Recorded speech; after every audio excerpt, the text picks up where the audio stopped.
So Peter and I, along with a group of very talented writers, have started to map out an 8 to 10 year plan of what DC Studios will be in film, television, and gaming. This first chapter is called Gods and Monsters. Now this, what I'm about to tell you, is a part of the first chapter. It's not the entire first chapter. The first project is Creature Commandos. Creature Commandos is an animated series. I've written all the episodes. Something we're going to do that's a little bit different at DC is we're going to have characters move into animation, out of animation, usually having the same actor play their voice as who plays them in live action. Nerd! Commandos, like what the F, bro? So the first one is going to be called Creature Commandos, which is an animated offering using completely obscure DC characters. And this is a series that's entirely written by Gunn.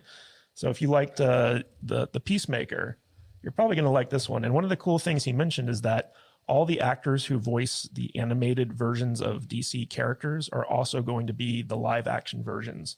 So they're casting for live action, and then like they're going to be voicing all the animated stuff in the video games as well, which is super cool.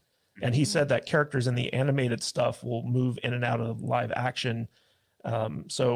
Which is awesome. It really is like you have to be able to plan ahead for that type of thing. And it sounds like they're really setting the stage for that. Brian, what do you think of that? Oh, I think that plan of having the live action actors be the voices for the animation, and they can make like, the good thing about this is they can make like animated setup movies to bigger movies, and they can even like sort of suss out the direction where they want to go, much lower cost than creating like feature films, which is great. The fact that it's connected to the video games is awesome.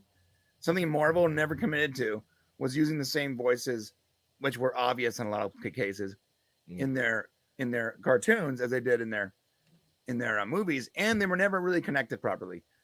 Additionally, their games were never connected. Dude, I remember getting the Avengers game for my kid, and we're like going to sit down and play it on Steam.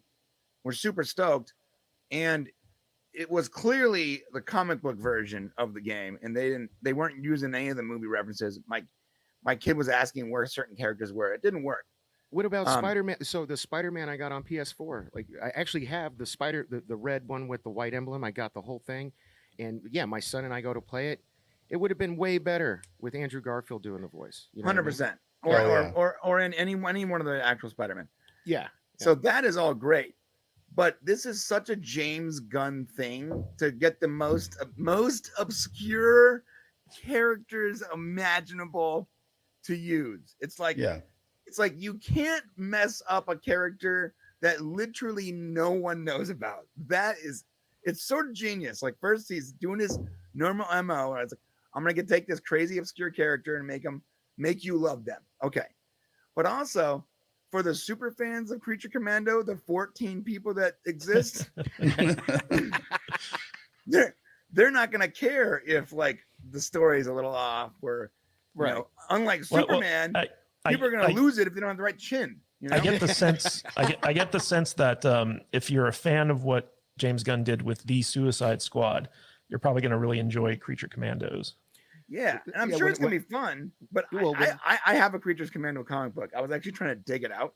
Oh, wow. I'd never heard of it. And when he announced it, I was like, oh boy. And then he said, I've already written it all. And I was like, oh, this could be a Guardians thing. Okay, bro, let me tell you, it's so weird. It has to do with like Nazi Germany, and like the Statue of Liberty is like their base or something. I don't even remember exactly, but it's like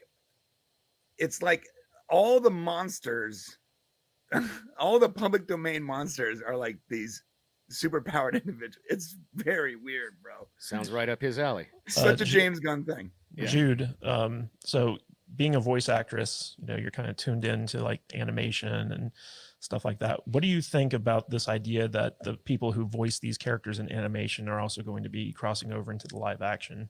I think it's a fantastic opportunity to offer someone in voice acting to cross over. I personally wouldn't even audition for it. I don't want to be doing this right now. I just want to be in my PJs, in my booth, ugged up, and doing a character.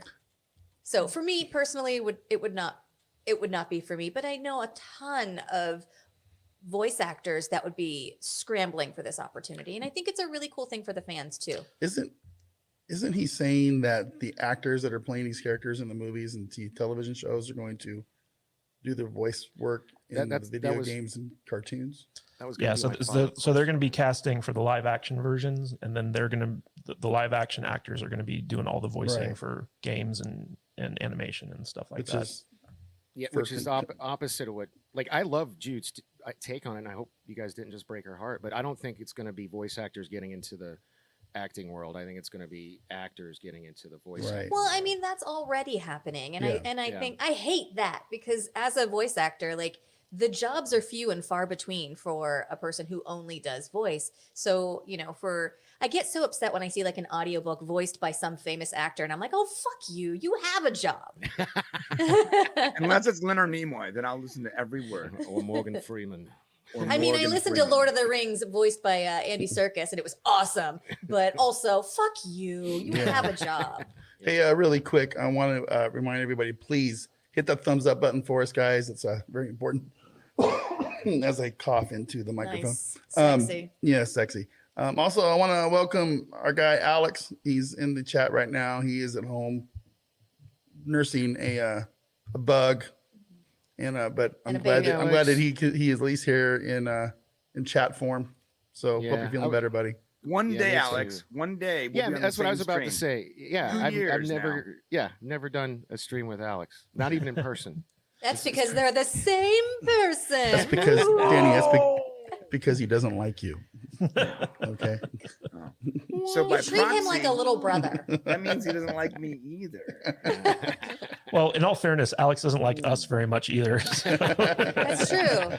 Alex doesn't like anyone. I'm surprised. I feel confident he likes me still. Oh wow, he's got an IV in his arm. That's like, okay, buddy, you at the hospital? I mean, Yeah. no, he paid some concierge doctor to come over and He's- pump him full of Oh. vitamins. He's such a big shot. He's doing the bougie Yeah, stuff. that's a thing in Vegas. A friend of mine, his wife used to do that. She was one of those people. Yeah. He's actually taking the blood of a younger, more virile man.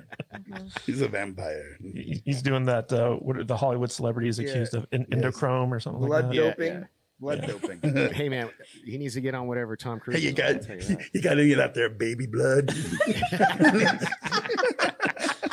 Oh man, you got any of that baby blood? Yeah.